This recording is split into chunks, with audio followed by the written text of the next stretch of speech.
Badan intelijen ternama di Israel, Mossad, dikabarkan menolak perintah langsung dari Perdana Menteri Benjamin Netanyahu untuk melancarkan serangan darat di Doha, Qatar. Rencana ekstrim ini bertujuan untuk menyingkirkan pemimpin Hamas, namun ditentang keras oleh petinggi-petinggi intelijen dan militer Israel. Penolakan ini bukan tanpa alasan. Kepala Mossad David Barnea, Kepala Staf IDF Eyal Zamir, dan Penasihat Keamanan Nasional Tzachi Hanegbi khawatir operasi tersebut akan mengancam perundingan gencatan senjata yang sedang berjalan. Mereka menilai misi berisiko tinggi ini bisa merusak hubungan dengan Qatar, yang selama ini menjadi mediator kunci dalam negosiasi pembebasan sandera. Sebagai gantinya, Israel memutuskan untuk melancarkan serangan udara menggunakan rudal balistik dari jet tempur F-15 dan F-35. Namun, operasi ini dianggap gagal total.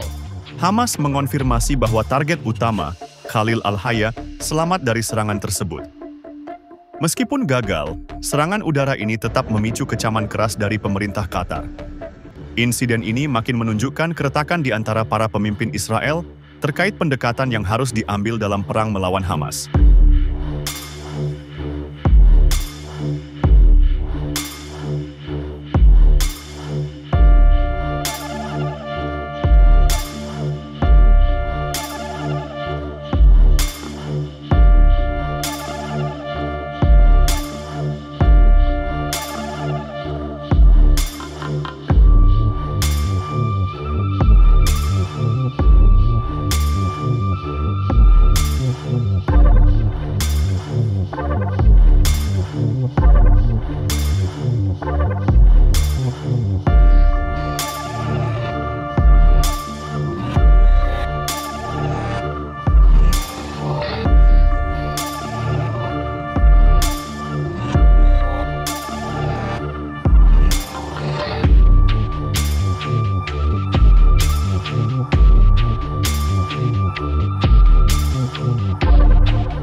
Download Tribun X sekarang, menghadirkan lokal menjadi Indonesia.